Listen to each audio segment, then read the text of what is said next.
प्रभु तेरी वाणी जीवन की रोटी, नयनों की ज्योति, अंधेरा मिटाती।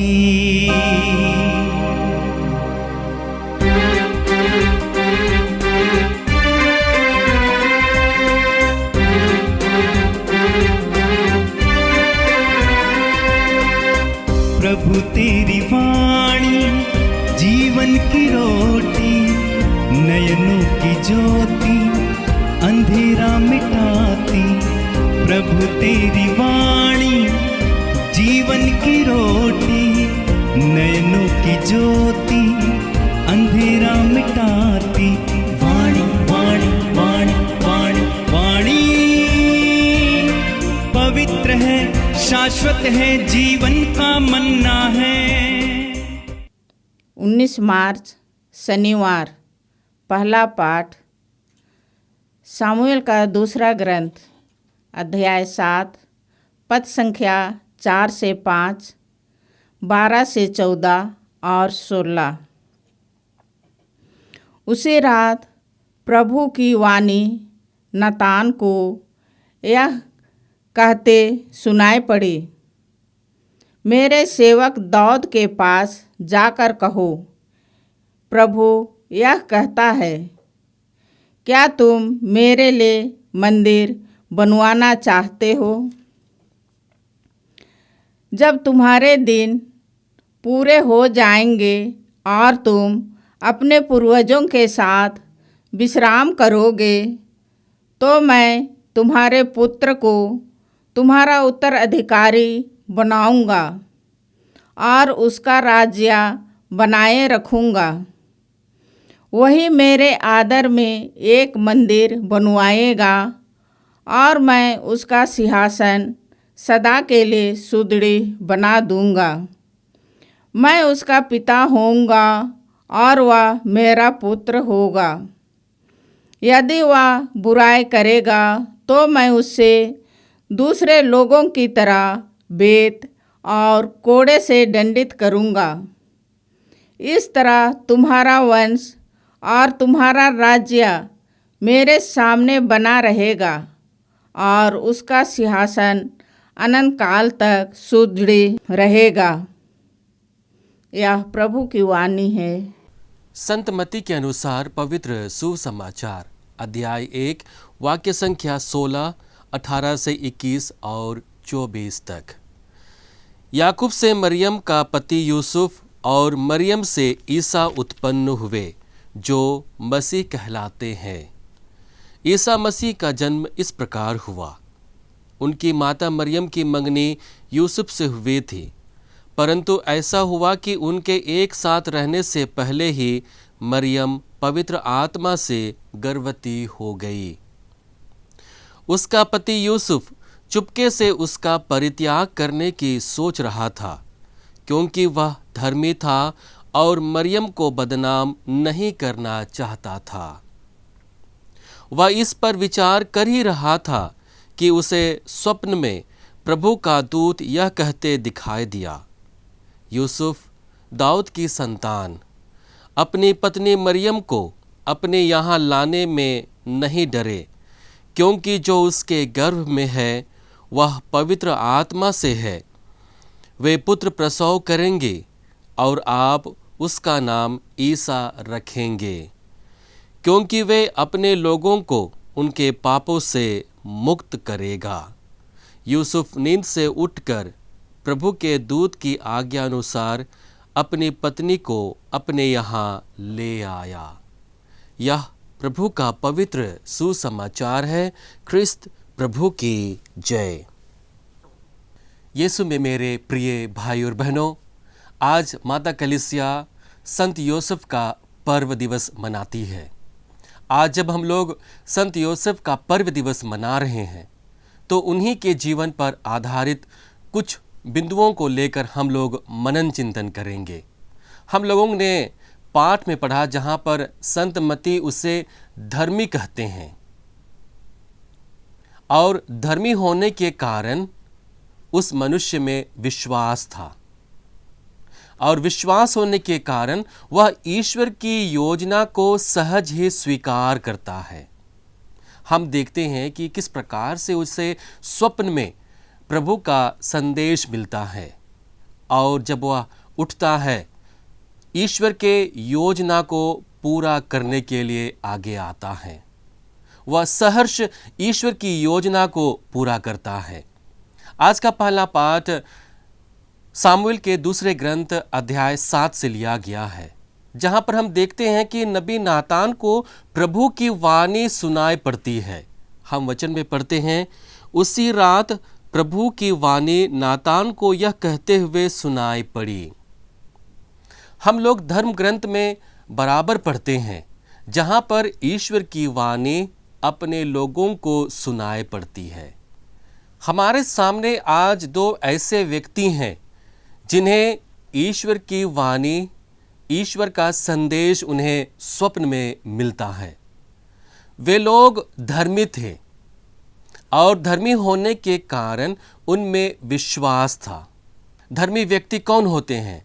इसके लिए आज के दूसरे पाठ में जो रोमियो के नाम संत पौलुस के पत्र से लिया गया है, वहाँ संत पौलुस धर्मी के गुणों के बारे में बताते हैं कि किस प्रकार से इब्राहिम अपने विश्वास के कारण धर्मी माना जाता है, ना कि अपने कार्य के द्वारा। हम वचन में पढ़ते हैं, ईश्वर ने इब्राहिम और उसके वंश से प्रतिज्ञा की कि वे पृथ्वी के उत्तराधिकारी होंगे। या इसलिए नहीं हुआ कि इब्राहिम ने संहिता का पालन किया, बल्कि इसलिए कि उन्होंने विश्वास किया और ईश्वर ने उन्हें धार्मिक माना है। ईश्वर ने उन्हें धार्मिक माना क्योंकि उसने ईश्वर पर विश्वास किया कि जो ईश्वर की योजना है, जो ईश्वर का संदेश है, वह अवश्य पूरी होगी। और इसलिए उन वचनों पर उसने विश्वास किया, और इसलिए ईश्वर ने उन्हें धार्मिक बनाया। और इसलिए हम यहाँ देखते हैं कि धर्मी मनुष्य में सबसे महत्वपूर्ण गुण क्या है? विश्वास का गुण, विश्वास का वरदान। जिस प्रकार से नबी नातान को विश्वास का वरदान मिला था, और जब ईश्वर की वाणी उसे सुनाई देती थी, तब वह बिना डरे निडर होकर वह राजा के सामने जाता है और ईश्वरीय योजना को, ईश्वरीय वाणी को बताता है, और उस प्रकार से वह एक माध्यम बनता है ईश्वरीय योजना को पूर्ण करने के लिए। ठीक वैसे ही हम देखते हैं संत यूसुफ के जीवन में। जब यूसुफ को पता चलता है कि उसकी पत्नी विवाह से पहले ही गर्भवती है, तब वह उसका चुपके से परित्याग करने की सोचता है। तब प्रभु का दूत उसके स्वप्न में आकर उसे प्रभु का संदेश सुनाता है। हम वचन में पढ़ते हैं, यूसुफ दाऊद की संतान अपनी पत्नी मरियम को अपने यहाँ लाने में नहीं डरे, क्योंकि उनके जो गर्भ में है वह पवित्र आत्मा से है। तो हम यहाँ देखते हैं कि संत मत्ती सबसे पहले यूसुफ को धर्मी कहकर पुकारता है, और जब प्रभु का दूत उसे यह संदेश देता है कि माता मरियम के गर्भ में जो पुत्र है, जो बेटा है, वह पवित्र आत्मा से है, वह ईश्वर का पुत्र होगा, और किस प्रकार से वह लोगों के पापों को हरेगा। जब इसके विषय में उसे बताया जाता है, तब वह उसे स्वीकार करता है, तब वह उस पर विश्वास करता है। और इसलिए संत मत्ती सबसे पहले यूसुफ को धर्मी कहकर पुकारता है, क्योंकि उन्होंने ईश्वरीय योजना को स्वीकार किया, ईश्वरीय योजना पर विश्वास किया।